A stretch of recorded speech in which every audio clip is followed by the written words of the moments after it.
Hey, hey, how is it going? Um, yeah, that was weird. So, how you doing? I am Chris. The reason it says Isobon up here is it's kind of what I signed my art with, and it just kind of stuck. So I've had it pretty much forever. But second live stream, second real live stream. I did one earlier today, and I did one last night that was kind of fun, but most of the real work I've kind of done today to kind of get it up and going. And today we will be drawing.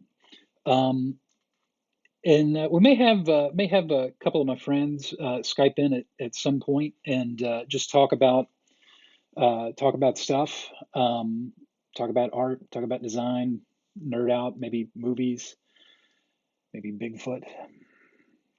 Which actually I've decided tonight I just wanted to do a sort of a sort of a simple drawing, just something kind of quick, rather than do a long live stream tonight. I figured it would be fun to sort of do a a nice quick and dirty sketch, and I guess it would probably help to have my pencil. Where'd my pencil go? My Apple Pencil. I'm lost without it. Okay, who's hiding it? Somebody's hidden my Apple Pencil. Talk amongst yourselves for a moment. I'll give you a topic. Um, how did it go? Apple Jacks taste like neither apples nor jacks, but Lucky Charms do, in fact, taste like leprechauns. Uh, so anyway, yeah, I am going to. Oh, here it is. Got snagged on something and fell. So yeah, I figured tonight I was going to do a simple drawing, something kind of quick and easy, and I literally thought like, why not Bigfoot? That sounds like a lot of fun because I've always liked stories of Bigfoot. I think they're kind of fascinating. So yeah, let's get started, shall we? Let me see. Okay, now I'll tell you something that I learned doing this earlier is because I've got my camera set up over here on my left, this camera, which is going to sort of capture what my hands are doing. That bright white screen is a little bit of a problem, so I am going to, rather than adjust the brightness of the iPad, which gets a little weird, I'm going to change the background color, which I kind of like to do anyway. I often will work on a gray background because it gives me sort of a mid-tone, and from that I can work in using like black ink or black pencil, and also add in highlights with like white. It's just kind of a fun way to work. Uh, so in this case, I'm just going to start with pencil, plain old pencil, and as you can probably tell from if you've seen any of the other stuff that I do, I tend to I draw comic book art. I do other things, but that's kind of my go-to. It's the thing that I enjoy doing the most.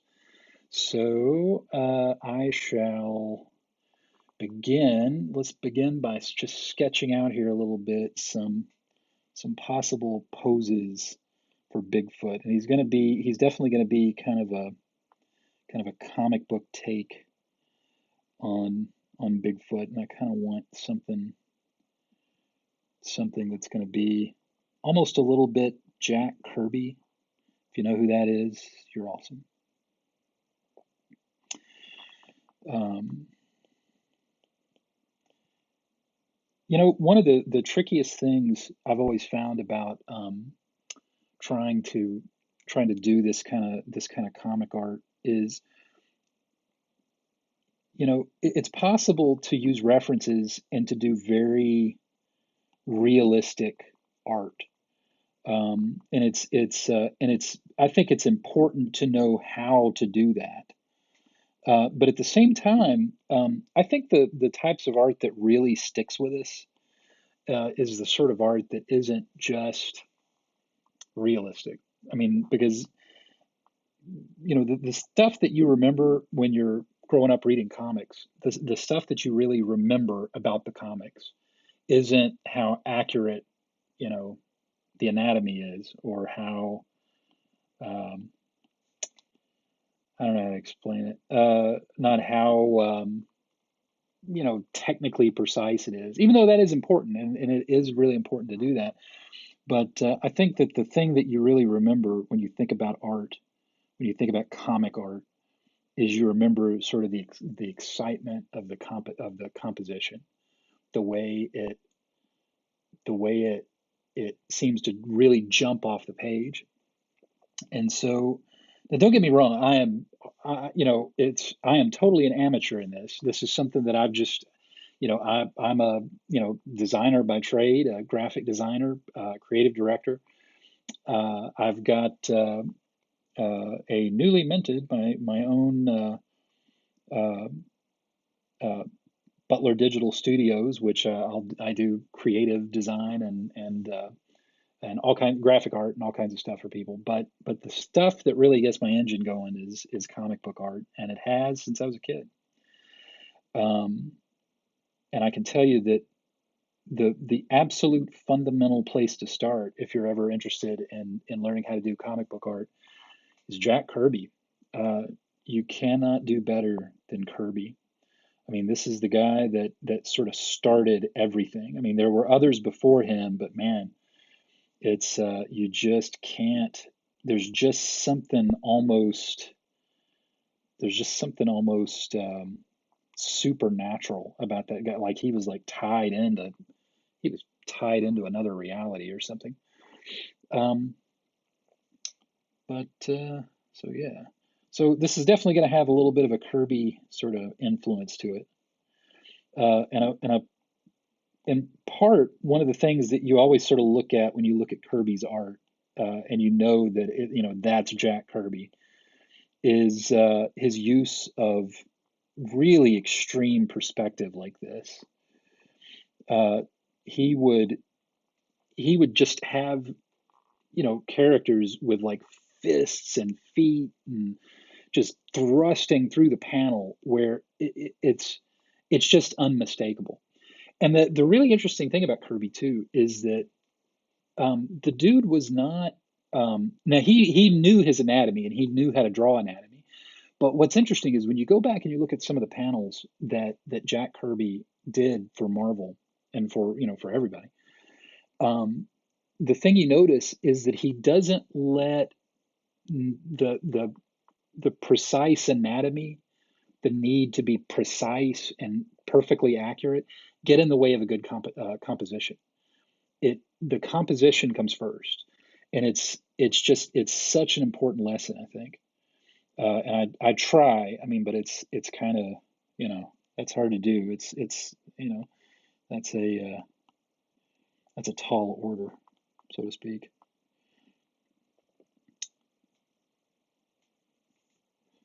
I think yeah, okay. I think that's what's bothering me here. I think what's bothering me is this leg is I think it needs something a little bit more dramatic. Yeah, there we go. Okay, now we're starting to make sense because he is Bigfoot after all, isn't he? Sorry if you're looking at the top of my head too much. Apologize for that. And I promise I'm going to try to make this not a forever drawing here. We're not gonna sit here all night because I've been doing an awful lot of sitting in this chair, which has been fun. But I definitely can see the need to force myself to take more breaks if I'm going to do this more often because I already sit at this computer and work a lot. Um, and if I don't put my foot down now, it's going to get bad. Also, I can't tell, but if I apologize if I'm breathing heavy. The weather here in Kentucky has been crazy. It'll be cold, and it will literally be whoops, camera right there. It'll be cold, and then it will be 70 degrees, and as a result, I am now like 75% like sinus mucus. Sorry. So my breathing is a little weird. And I know when I was listening to the stream earlier, it annoyed me, so it's gotta annoy everybody else. I think he needs a big sort of.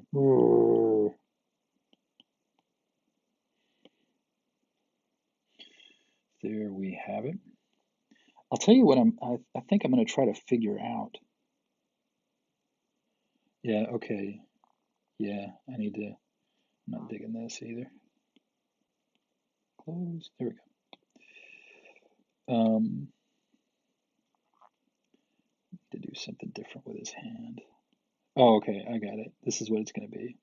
Let's do full on Jack Kirby sort of perspective.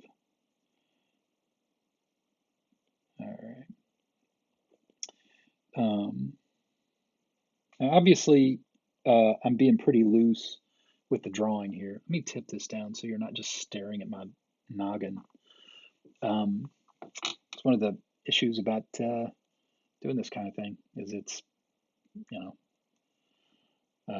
can't exactly watch the screen while I'm drawing. I guess I could, but it wouldn't be a very good drawing. But yeah, I'm not being precious with the lines here. The important thing is I'm not worried about any kind of detail. I'm just getting down the the shape, the again the composition of the figure and making sure that he's got a lot of life to him and he's kind of so yeah. And you'll notice like when you're bulking in a figure, it's easy to focus on the outline. And I remember I had a teacher in school who that was one of the things that I didn't realize it until she pointed it out to me that I was focusing too much on the outline of a figure. So we would do like live figure drawing, um, and and she pointed it out to me. She said, if you look, you're focusing on the outside of the body. And does that make it feel to you a little um, sort of insubstantial? And it did, and it made sense then. It was one of those things that, you look at your own art and you're like, I'm not liking something about this, but I couldn't figure out what it was. And when she said that, I was like, aha. And then the way to sort of counteract that and to make it not feel like the body is insubstantial is you focus on sort of bulking up the body. I'm just putting um, lines in the uh, in the shape of his body throughout his torso and throughout his. I'm gonna have to figure out that hand. I'm not digging it.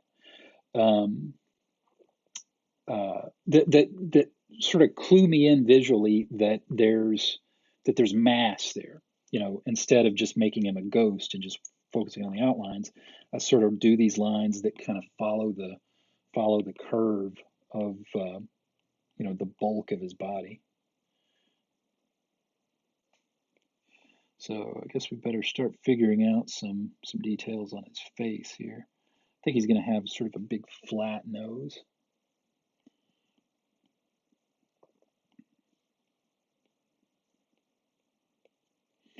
Well, I feel like he needs kind of a crazy brow too.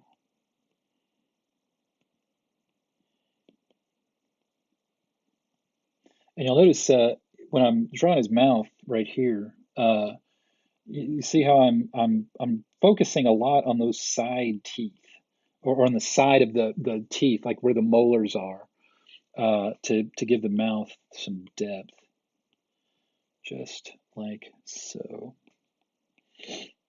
Oh, I'm digging it. I think he's coming together. All right. Yeah, I'm not digging his hand though.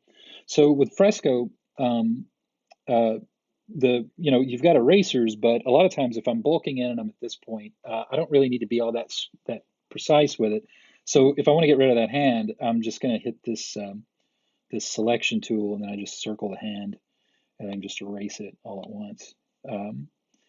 Because I don't, and a lot of times I want to avoid, I don't want to do a lot of erasing when I'm at this stage because the sketchiness builds up a history that your brain sort of uses as it processes what it wants to do. But in this case, I knew that where that hand was so far off of what I wanted to do that it was better to just get rid of it. But you won't see me do that a lot. I mean, and it's usually only at this stage that yeah. Oh, my buddy Timmy's texting me. I don't know. Timmy, Kevin, just call in. If you, my buddy Kevin, who was on the stream last night, dude, just call in and whatever you want, and we'll get you hooked up. It may be a little weird. We'll see how easy this goes. It should go easy, but I don't know for sure. So we will see. So yeah, okay, yeah, I like that hand a lot better. Yeah, that's pretty cool. One of the nice things about doing this live stream where I'm drawing is I've got my little window that's actually the stream that I'm looking at the drawing on the iPad because it's great when you're looking at detail to be able to look down and see the iPad and zoom in and zoom out. But there's a big benefit to being able to look um, on the screen and see a little sort of thumbnail version of it because it brings me back to thinking about the composition again rather than the detail. So here I can sort of tell from just the pose, which is very small on my screen, that I'm going to dig this. But also what it tells me is that he seems a little awkward on the page. So I think that the shape of him looks pretty good. But I want to orient him on the page because I mean I'm doing this in a square because it's just going to go directly onto to Instagram. So Kevin's in the chat and he says he'll call in a few minutes. We'll try to make that happen. So looking at the square here, I kind of want him to fit a little cooler in there. So I'm going to use the transform tool, which just lets me shrink him down right about there. Let's see if a different angle sort of, I kind of dig that actually.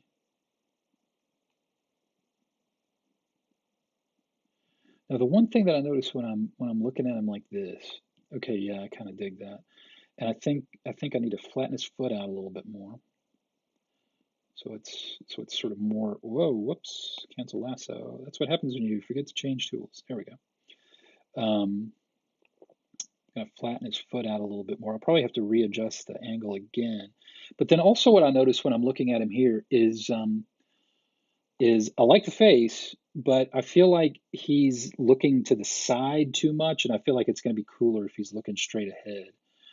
So in this case, I'm not going to erase it completely, but I'm just going to erase it enough where I can sort of tell what I'm doing.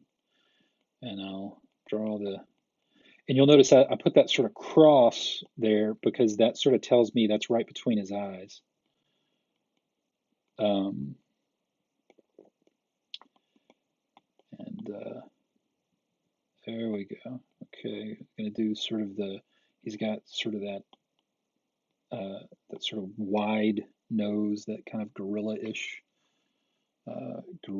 nose.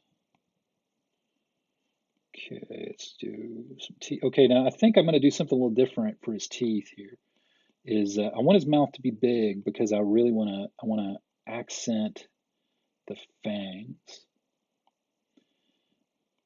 You can see kind of what I'm doing here, like so. There we go. Kind of down here. Again, he's got a real gorilla sort of thing going on here.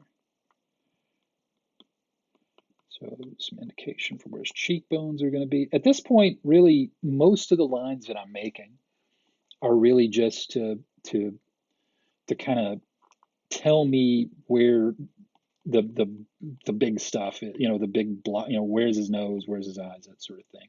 And then just little suggestions of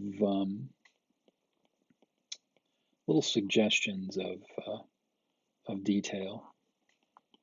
He's looking a little bit like a Wookiee, which is both cool, but also something that I kind of want to avoid. I wanted to make sure that when you look at this, you don't mistake him for Chewbacca. So we'll have to think about that as we go. Okay, so there's his eyes.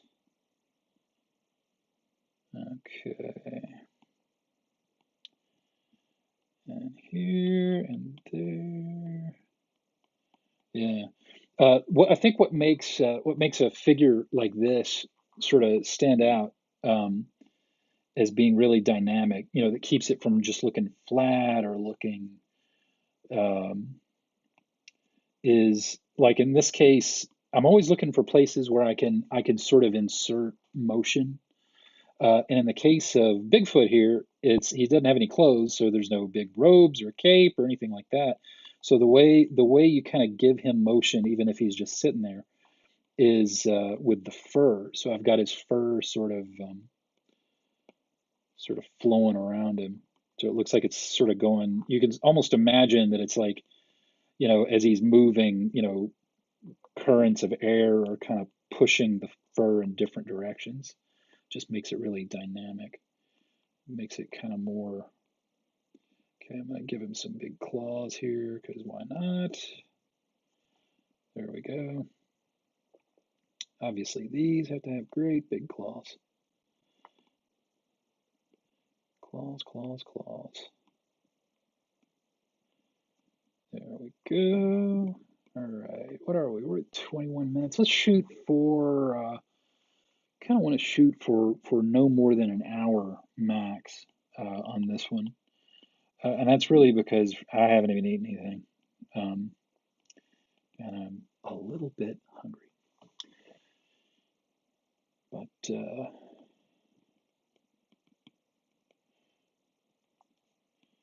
okay. Okay. So he is looking pretty Chewbacca-ish. So we'll have to keep that in mind as we continue forward. Okay, I'm gonna let you in a secret. I can't draw anatomy very well. So I'm always looking for ways to hide it, but sometimes you can't get past it. And here, because his feet are huge, kind of can't hide his feet. But I always tend to sort of think of the feet as being like you don't think of them like sort of sausages sticking out like that, but instead it's almost like they sort of come out and then press down. So it's like the ends of the toes are almost have this structure over them like that's kind of pushing into the ground. I've always found that when it comes to things like that, especially because you're drawing comics, if you can exaggerate it, it just works out better. As a matter of fact, my whole way of doing all this stuff is um, is just exaggerating it. You just exaggerate stuff. If it's muscle, you exaggerate it. If it's sort of blobby, fleshy, you sort of exaggerate it. This is going to be a tricky pose back here because again, I want his foot to look huge, but it's also in perspective. So, and again, I can't draw, so can't draw anatomy. Do all right with landscapes.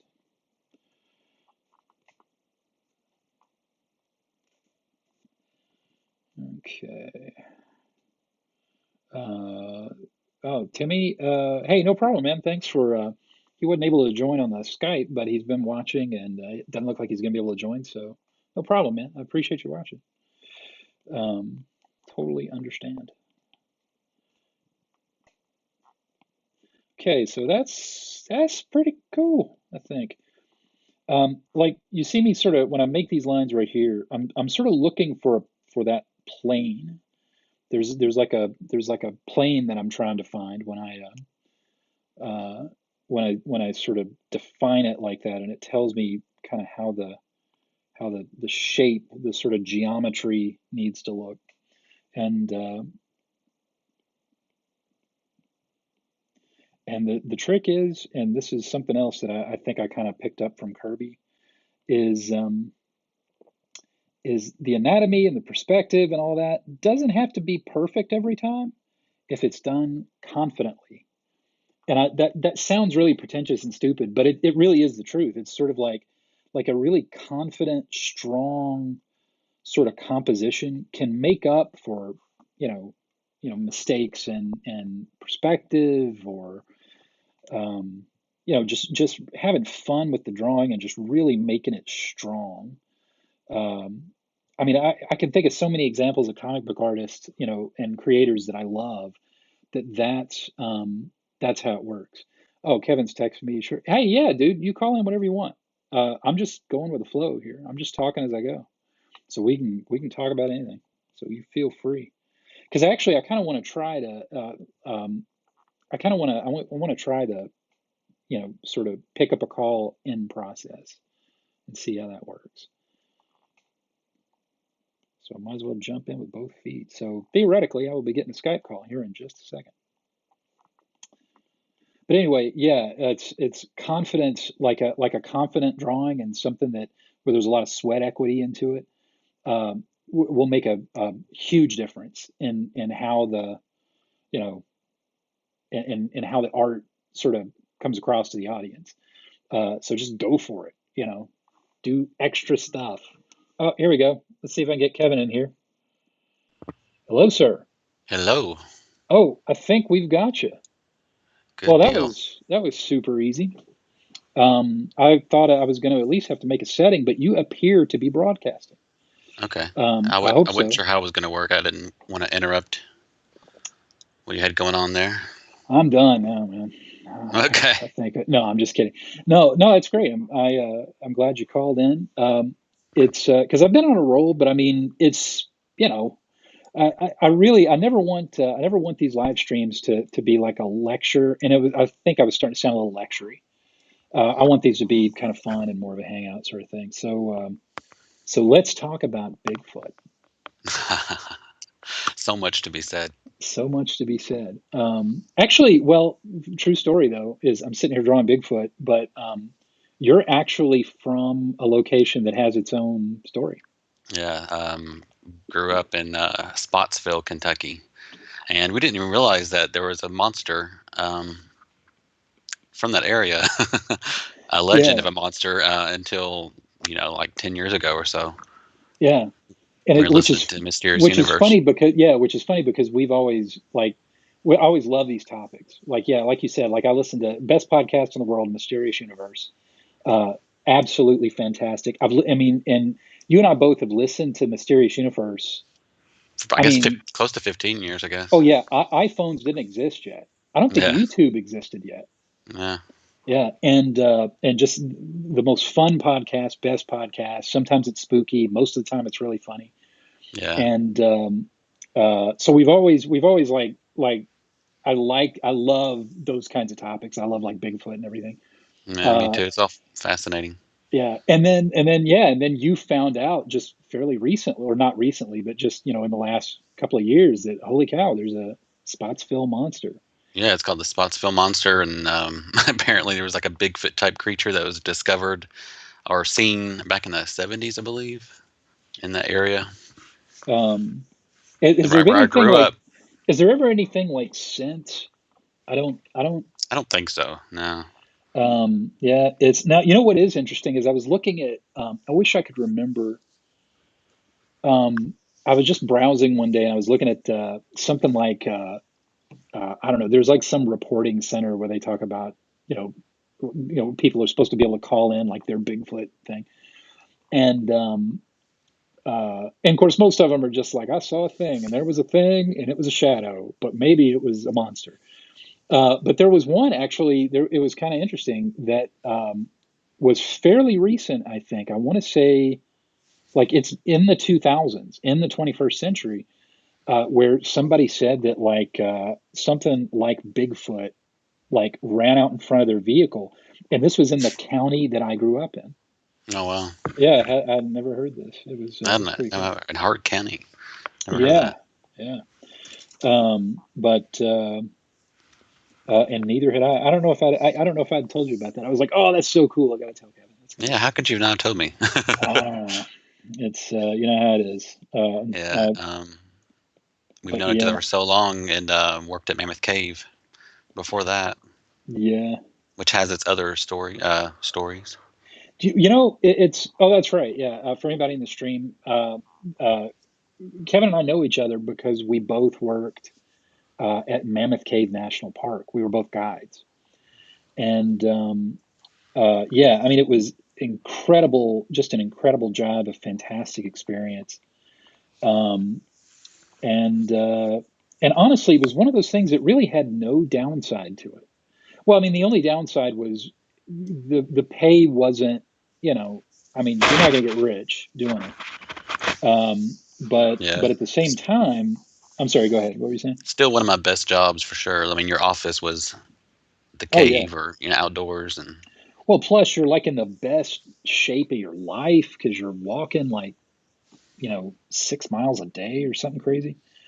true. And Um, of course, I was in my 20s then, so well, that does were make a you? difference, doesn't it? Yeah, it does make a little bit of a difference. But yeah, never saw Bigfoot at Mammoth Cave though, that I'm No, but I believe aware of. they I have mean, seen apparently what black bear or something there before, even though yeah, we're really yeah. really far from eastern Kentucky. Well, they're making their way back in. I know that there was I think there was a credible sighting of a black bear in like the middle of the state, Hmm. and maybe even a few by now. It seems like I've heard stories, but I don't. It's one of those things where you're like, oh, then you forget about it. Yeah. But yeah, So, go ahead. not to change subjects, but you've is that background animated? Oh, you're talking about the on the Grid, stream. the grid, yeah. What that is it's actually a still image, and it's the same grid because I am a hopeless nerd. It's the same grid I use on everything. Like literally, that's the grid that I keep on the background of my phone. It's on the background of the iPad. It's on the background of this computer that I'm on right now. But the software that I'm using to stream lets you do some neat things with images. And so in this case, all it's doing is it's moving it very slowly from left to right.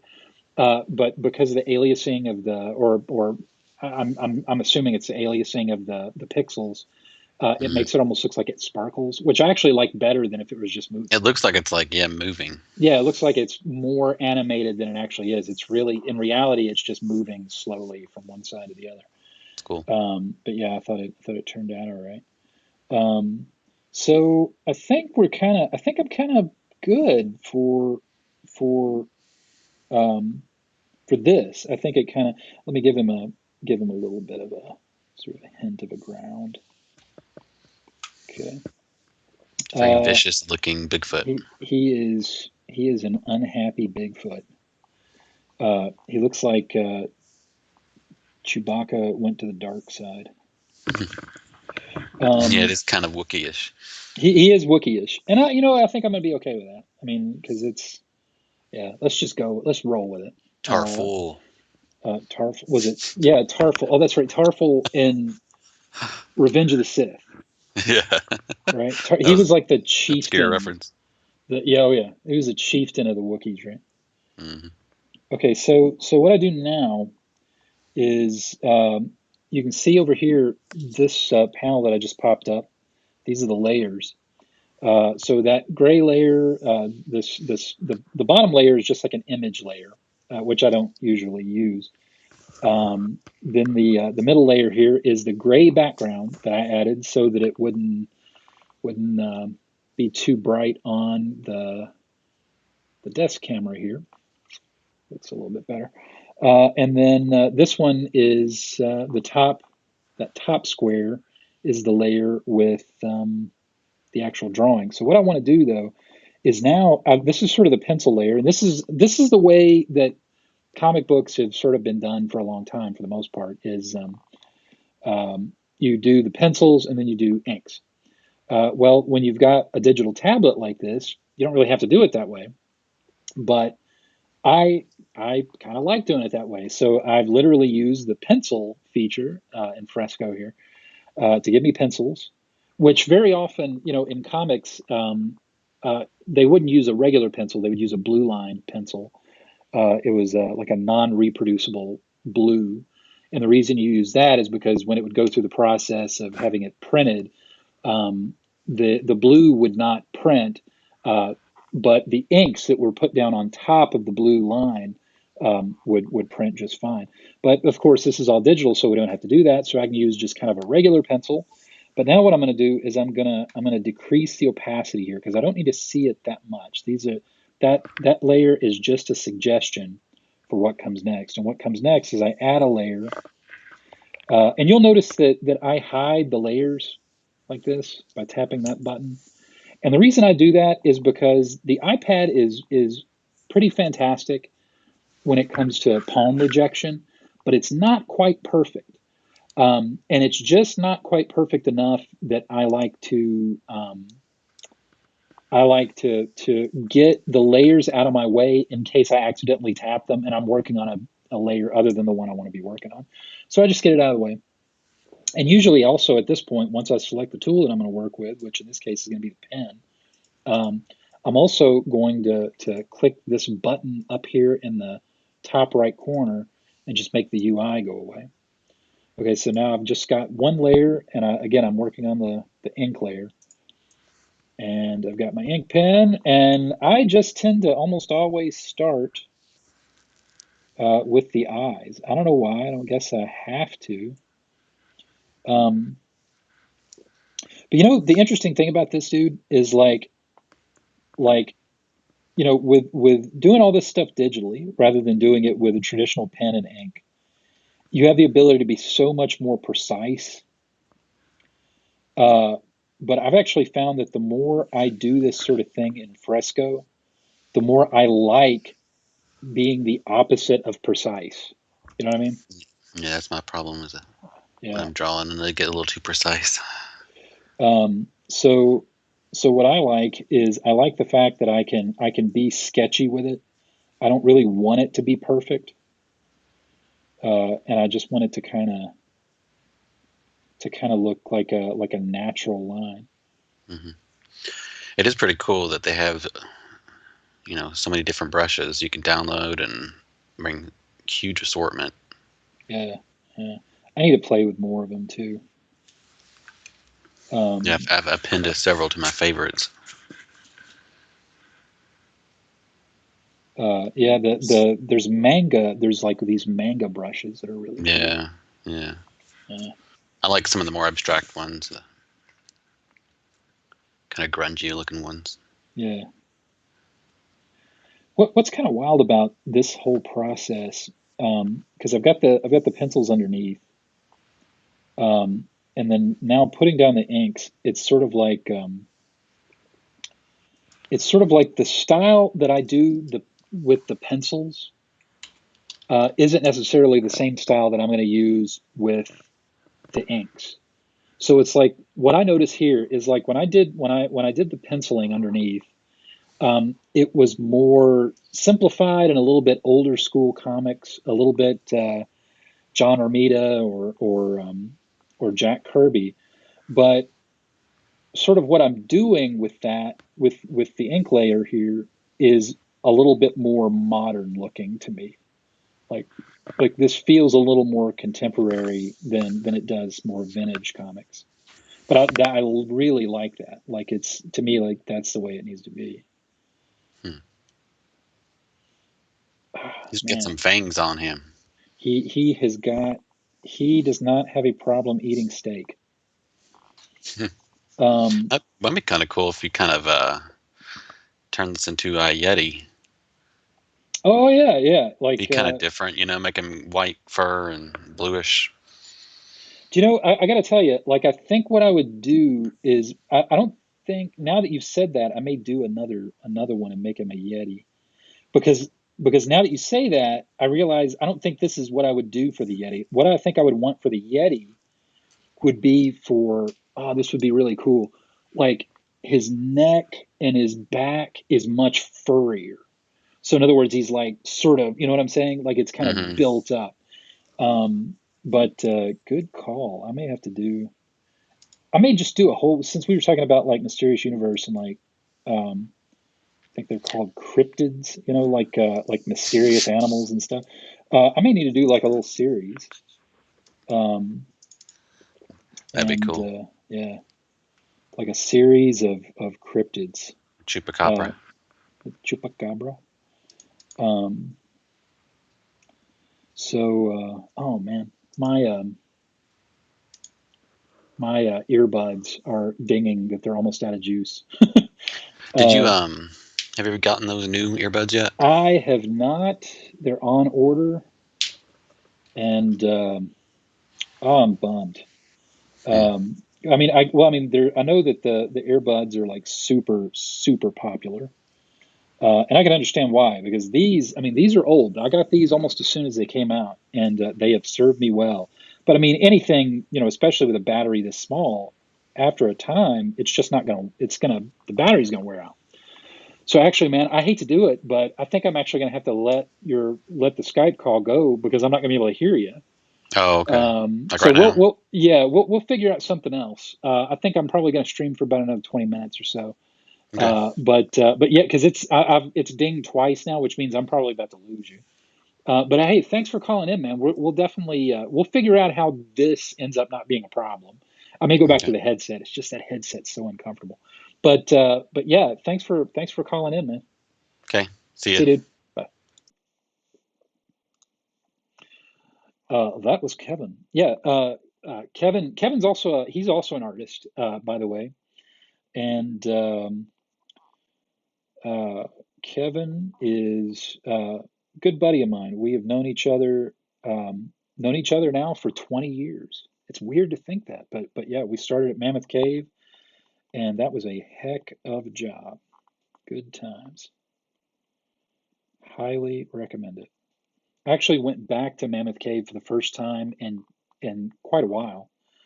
Um, Last week, and so surreal, so strange to be back there because they've done all this renovation to the actual visitor center, and the all the stuff on the surface is very different.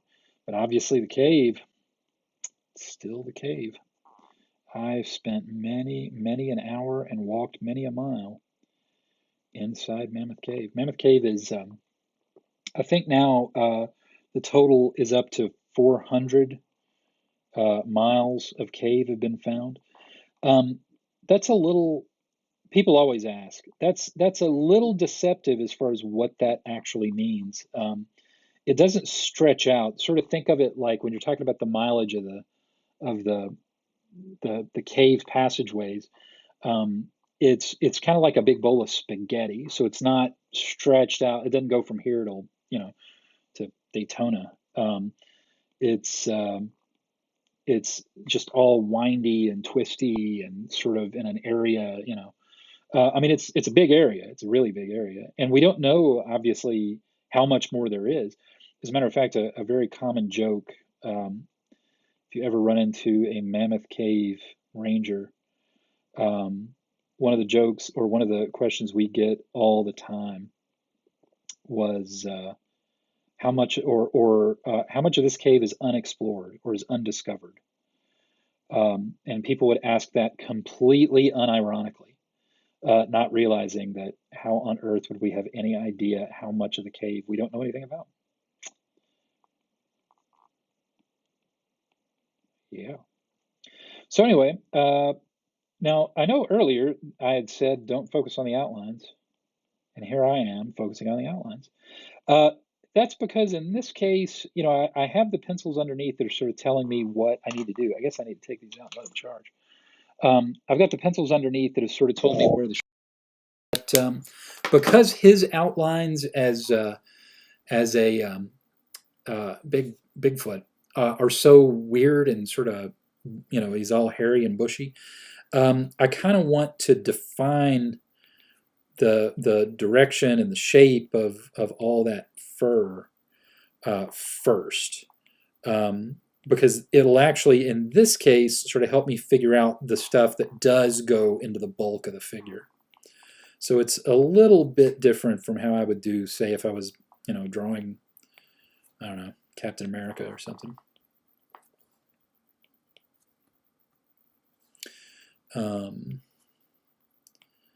So this is going to be interesting. Again, I can't draw anatomy. So I got to figure out, okay, what's the shape here? Don't want it to be perfectly straight on. There we go. Like thus, thusly, and so forth.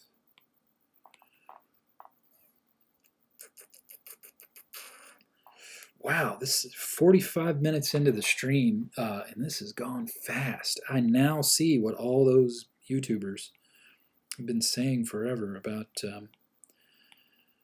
how it just totally time runs away with you. Now, in this case, because I'm kind of doing a fast drawing, and it's just more of a little character sketch. I'm being a little more, I mean, I like to play it kind of loose and rough, but I'm being a little more rough even than I normally would be. So like if you saw the drawing that I did earlier today, the Hulk drawing, and I'll try to in the stream, I'll try to put a card or something to sort of take you there once this is uploaded. What was I saying with that? Yeah, like I like to play it loose and rough, but I don't generally do it quite this rough. That was a more detailed drawing, and this one is more just kind of back of a napkin kind of thing. I think. Oh, let's have the fur kind of coming out. There we go. Let's go up. No, don't like that.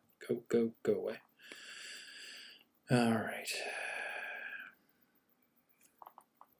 Okay, I think he's looking pretty good. Okay, yes, you are correct if you've thought that I am ignoring the feet because I don't like drawing them. It's hard. Can I just make enough money to hire somebody to draw the stuff that I don't want to draw for me? Is that how it works? But you see what I'm saying? Like with a toe, it's like it's almost like there's a little something that's kind of pushing down, pushing the pad of the toe down. So that when I was making these lines earlier, that's kind of what I was going for. I was trying to sort of find that line of how those toes kind of go across.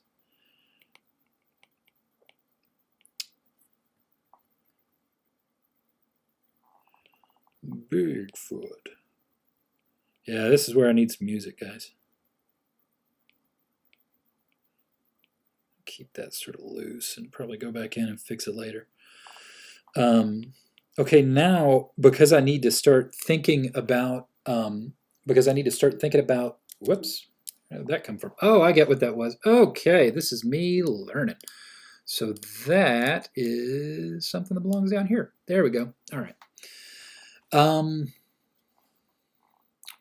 So let me see. Yeah, okay, now I need to start figuring out. You can see these lines that I'm putting here on his leg is just little suggestions for now that are helping me see the shape, sort of the bulk of the body and the bulk of the limbs. So,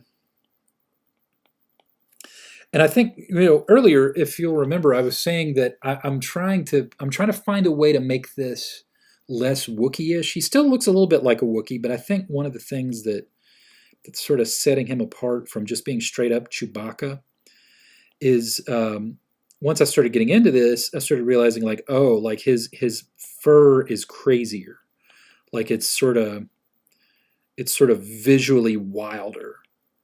And then that with those great big claws. Little suggestion of a tongue in there. Let me black this out so I can start to see what I'm doing. Okay. So now what I'm kind of thinking about is when I'm at the stage that I am here, and I'm looking at the composition. I sort of see what the feel and the style of this guy is now. So it's time that I start thinking in terms of sort of larger contrasts of light and shade. And I don't really know what I'm going to do about it just yet. And I have a feeling I probably won't actually finish the entire thing tonight because I said I only wanted to live stream for about an hour or so because I've been hitting it pretty hard. And I'm trying to be disciplined, trying to stick to it. But now I'm just trying to think like, okay, you know, how is light and shadow going to be playing here? And that's where I'm going to sort of retreat back into kind of classic, the classic way of doing that sort of thing in old comics. Because when you're you know you've got pencil and paper and ink that is constrained because it's not digital. Um, you sort of have to be a little more. It has to be more graphic. One of the things I was talking about in the live stream, the Hulk drawing live stream that I did, was a lot of comics today, a lot of comic art, a lot of any type of fantasy, sci-fi illustration today that's in the comic genre. You tend to see a lot of photoshopping of gradients, and things are much more realistically shaded and colored, and that's great. And so don't at all take this as I'm knocking that. But for the kind of stuff that I do, I kind of prefer something that seems a little older. Like it seems like it could have been reproduced the way they reproduced comics, up until you had Photoshop and everything was much more digital. So that tends to be like areas of black and then color, or black and white, rather than sort of gradients and shading. So when I'm looking at this guy right now, the way I'm going to sort of think about that is I'm going to, and I do this in different ways sometimes, but because he's sort of a stark image, I'm going to try it this way this time. I just created a separate layer. That way, anything I do on this new layer is not going to it's not going to destroy the work that I've done so far. And I'm going to pick a different pen, and the pen I'm going to pick, one of my favorites. It's a Classic Comics nib. And it's a much thicker line. You'll see it's much thicker. So let's see here. So where do I want the darks and the lights to be? I think definitely I kind of want his face here and there. Well, let's see. Well, okay, I take that back, because one of the things I do like is I like this shape. And it's kind of an extreme. It just sort of occurred to me as I was drawing it. So maybe what I do is I'm gonna point all the light down. And what I mean by doing that is I'm just sort of looking at the shape of the body, and I'm just trying to figure out, like, okay, what if I'm imagining that the light is coming from if the light's coming from the top. And I'm gonna kind of black out the stuff where that shadow is gonna fall. Okay, so I'm running into some challenges because I want to sort of show that leg. Let me get rid of some of this. Now, this isn't the shading, obviously. This is me figuring out areas of light and dark. So I want that kind of there. For here, I think I'm going to shade what is forward. So I'm shading the thing that's sort of closer to me, and that's going to kind of imply that the light is hitting the sides of the leg, and it sort of pulls it forward a little bit. And I think that means I'm going to have to hit that right there. Maybe leave a little bit more on the top of the leg. I'm going to shade underneath the feet. I'm not digging that back foot, but we'll move on. A little bit there. Okay, and then here I'm going to sort of shade. I think the back of his arm is going to be.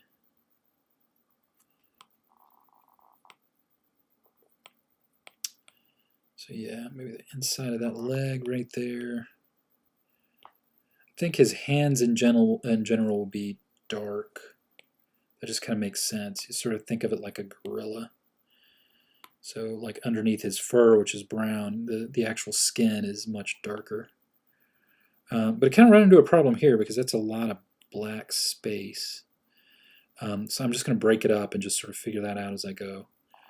And then here, I sort of imagine all of that is going to be black. Okay.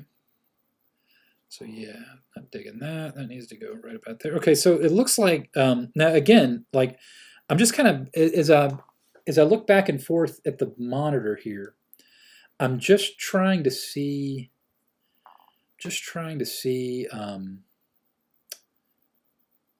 yeah, I think that's gonna work. Looking at the much smaller image here is letting me see those contrasts better and like seeing if it looks normal or not. Like does it look about right? I just realized his feet will need to be kind of black too. I have a feeling what I'm going to do is, and this is another comics trick, is so often, especially in older comics, black in a comic, like if it's on a costume or something, or if it's like somebody like Nightcrawler, the X-Men, black isn't actually black; it's blue. So a lot of times, it's one of those things. I mean, people argue about this obviously, and I don't know that there is a really. I don't. There may not be an actual answer. It may just be opinion all the way down. But like for example, if you look at somebody like Nightcrawler or the Beast, who's one of my favorite X-Men, the blue Beast, when he's furry. The question is like, are they blue, or is that black fur? And you'll have people that will cut you over that answer. But I've always kind of thought that, yeah, I think they're blue in that case. So I've always kind of thought that, like, I just like the graphic of it better. So when you see them in the movies, they have them as blue. But there have been people that have argued, well, no, that's supposed to be black fur. But if you're doing a comic, you can't really it's weird to do gray. So like if you had somebody that had black fur, if Nightcrawler's fur is actually black, because that isn't skin, by the way, he's actually fuzzy, or he's supposed to be. I think they kind of dropped that over time. But the Beast, it's definitely fur, and he's always blue in the comics. But that was because you can't do it as black because then you won't see much detail, and you can't do it as gray because that just seems weird and wrong. So they did him as blue. Same thing with Batman's outfit. The blue is for black, but even though I think it looks better at blue. So I'm a fan.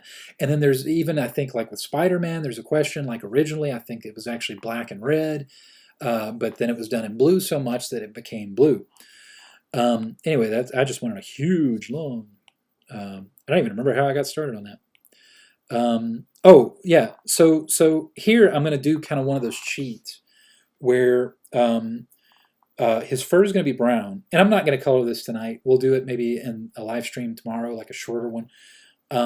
But his fur is going to be brown, and I'll do his feet and his hands and his toes as blue, in the same way that like Nightcrawler and Beast is blue, because it's meant to be black. And I'm also doing a little bit of a cheat here. That's kind of the sort of thing I was telling you about before. That like don't let reality get in the way of a good composition. If his leg was actually under him like this, and incidentally, the perspective's weird, but it's okay because he's an exciting looking figure. If this leg was actually under him, the way the light is falling, that leg would also be in shadow. But I don't want the leg to be in shadow because I just like this composition better. And Kirby did this stuff all the time. Lots of artists have done this stuff all the time. It doesn't have to be real if it looks good. In other words, doesn't have to be accurate if it makes a better story. So right there. Okay, now that I kind of got where that is, yeah, we're at almost exactly 1 hour now. But you know what? I'm going to go a little further so that I can get this a little bit further along and show you what I made all this scribble for. So that's on a separate layer. So that's at the top layer here. Right now it's the fourth drawing layer I've got. But what I'm going to do is I'm going to also decrease the transparency to right about there, again, so I can just see it. And I'm going to create a separate layer, and this is where I'm going to do that shadow in more detail.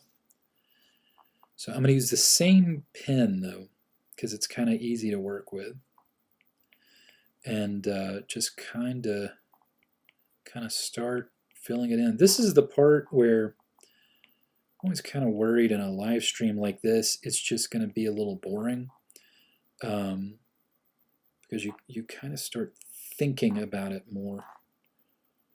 And if I don't have somebody in here to sort of keep me talking, it's easy to kind of zone out and get in the danger zone.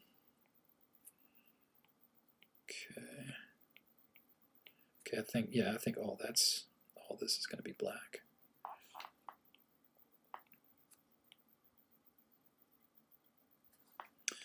Actually, okay, I'm gonna sort of change my tactic here a little bit. Try to make this more of a solid. Actually, I'm going to change my tactic entirely. And I do this all the time. There's not one way to do everything. There are certain things that I do pretty religiously as a practice. But then there's also, I let myself start over if I think it's going to make it better. Here's a trick that I do with coloring these kinds of images in Fresco. So everything I'm working on right now, Fresco does both pixel images, raster images, which if you know Photoshop and Illustrator, right? Adobe Photoshop, Adobe Illustrator. Photoshop is for raster images, so it's pixels, and everybody's, you're familiar with pixels. I don't know the people that are listening to this right now. I mean, you probably, if I know you, you're probably artists. So you know all this. But for anybody, if you've ever wondered this kind of stuff, here's the simplest that I think I can make it. My poor way of explaining. The raster images that you do in Photoshop are pixels. So that's the actual pixels, the dot, dot, dot, dot, dot, that'll have a color value, right? And that makes up the image. Illustrator is you work primarily in vector. And the way I look at it there is you're not working with pixels, you're working with kind of math. So you've got like a shape that is not dependent on pixels. You draw that circle, there's no pixels in the circle. I mean, there's pixels on your monitor showing you the circle. But in the file, it's not made of pixels, it's made of math. It's saying there's a circle and it is this big and that circle has this color in it.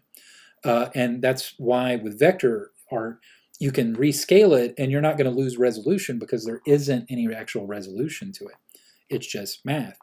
If you've got like a Photoshop image, just like a JPEG, and you rescale it and you take a really small image and you scale it way up, the reason it looks all blocky and weird is because you've blown up the pixels, and it has to figure out when you blow it up what to do with the pixels, and so you'll get fuzzy little edges.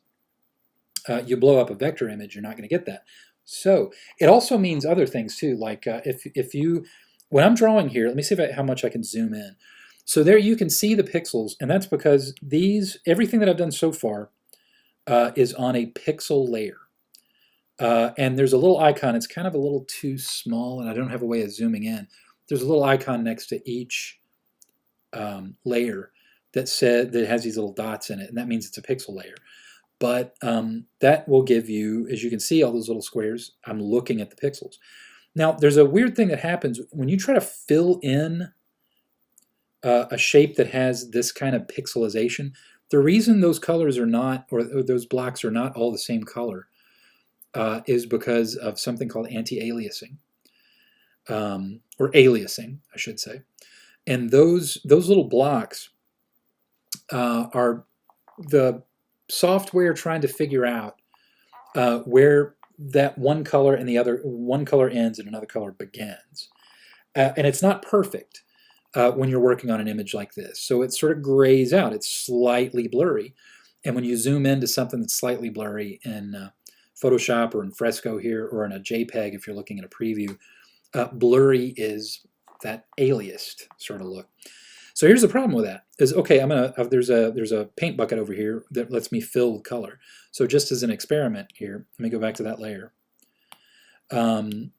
If I try to fill in that claw right there with the paint bucket with black, something weird happens. See that? So what happens there is it's filling in, when you hit it with a paint bucket, it's filling in all the contiguous, all the attached pixels of a certain color, or in this case, the absence of a color. So the thing is like when you hit the edge of those lines, when you hit the edge of these lines, the color changes. So you get this sort of halo effect, and it's not bad. And Photoshop, and from what I've seen so far, Fresco is really good at, like, it's not terrible, but it's something that's almost it's almost impossible to avoid in a way, because it's doing exactly what you're telling it to do. So what I do in a case like this, when I start adding color, when I start adding large areas of dark, like large areas of black, I am not going to work in pixels. And instead, I'm going to start with, okay, now I've created a new layer here. And you'll see that the four, or the five layers that we've had previously have those little dots next to it. Well, there's no dot next to the new layer that I just created. And that's because it hasn't decided yet, or I haven't decided yet, if that's a pixel layer or a vector layer. So over here, I'm going to select from the menu, I'm going to select, that's a vector brush. So the top one, the top brushes are pixel brushes. The one in the middle here is, it also, Fresco does really good watercolor. Excellent watercolor. That's for another time. I'm not really very good at watercolor. Again, I'm not a great artist. I'm learning. I'm good at cheating and sort of, but the watercolor is really amazing. But then the third brush down is vector, and you're going to see the difference immediately, because I'm going to go up here, and if I create I'm going to do a vector circle, right? Now check that out. Zooming way in, no blocks, no blockiness. And that's because there are no pixels there. It is math. All right, so I switched to vector because it's going to make me a lot happier when I start filling these things in. So I'm going to start, actually let me change my vector brush. I've got favorite brushes saved. And I think I'll start with that one. Or actually, no. Sorry, whoops. Ignore me. There we go. Basic flat. Okay. And I am going to just start putting in some lines here.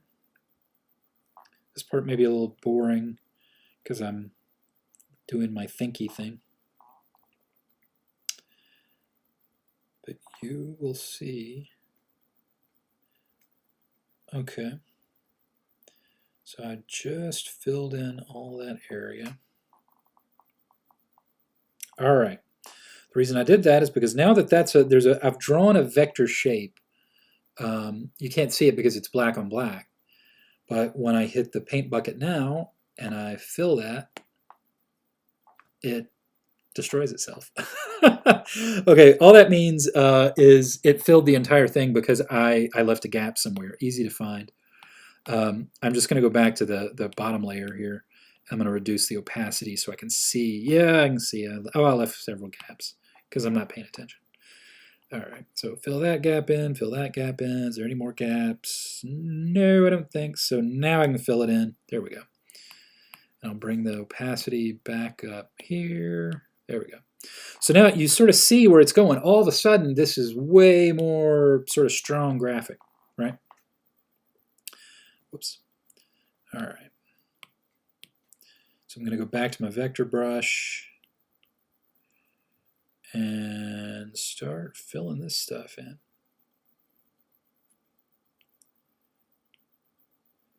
Okay.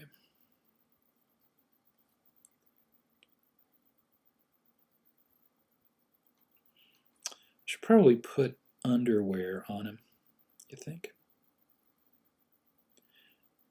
Now, if this all seems kind of like I'm making simplistic lines now, they are, but that's just because I'm just trying to block the area in. And then later, I will go back in and I'll make it more detailed. Did I skip? Nope, didn't skip. Yeah, I did that one. All right. I'm going to do this arm real quick. Okay.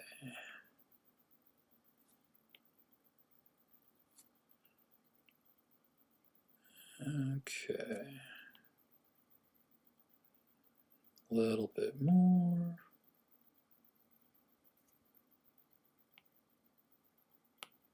Ah. Let's see if I can just guess here. Where did I leave it empty? Okay, try it again. It's like playing roulette. Oh, that did it. Okay. A little gap right there. All right, but yeah, I think you can kind of see what I'm going for there, and see how dramatic and spooky and scary he is now. Now, eventually, I'll go back into the vector layer that I'm creating here, and I will convert these vectors into pixels just to make it, because there's no reason to keep them in a vector once I get it to a certain point. I'm really just doing it to make this part easier for me. But I also do plenty of vector art that you can see on my Instagram, which right here you can see at Isobon.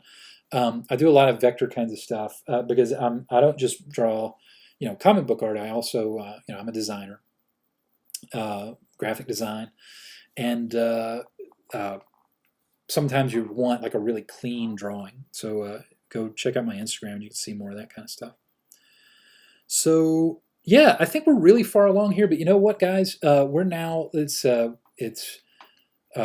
hour and 12 minutes, and I am starving. I haven't eaten very much today because I've been setting this stuff up. But that's good. I could lose a few pounds. But yeah, I think we've sort of stopped in a pretty good place here, and I will definitely come back to this. Maybe tomorrow night I'll keep going with this drawing, and we'll get a little bit further on it. Maybe start getting into some color, and if you've got any suggestions or anything anything you want to ask, just shoot me a message, leave a comment on the channel. And then a big help if you could like the video, give me a like, subscribe, and if possible, share. I am really brand new at this. I've got no followers whatsoever. Well, I mean, I've got a few, but just that I've picked up over just doing some nonsense in the past. But yeah, this is really a lot of fun. So, and you know what? If you're listening to this now, and I do know you, give me a shout if you want to Skype in and talk about something, because it's not just going to be me sitting here and talking about my art and sort of doing instructional kind of stuff. I really want to do a lot of these that are more of sort of a hangout. I want to kind of have fun with it, and I want everybody to just enjoy listening to it and talking about Bigfoot and that sort of thing. So I think that's going to be all for tonight. Again, give me a like, subscribe, share. Oh, and the subscription, don't forget to hit the bell, because I think subscription, just hitting subscribe doesn't really mean very much anymore. I don't think it alerts you to anything. So you hit the bell, and then you hit all, and then I will spam you. And I'm just kidding. I won't spam you. This has been a lot of fun. Thanks, guys. We'll be back at it tomorrow night, probably the exact same time, probably 7 o'clock. And talk to you then.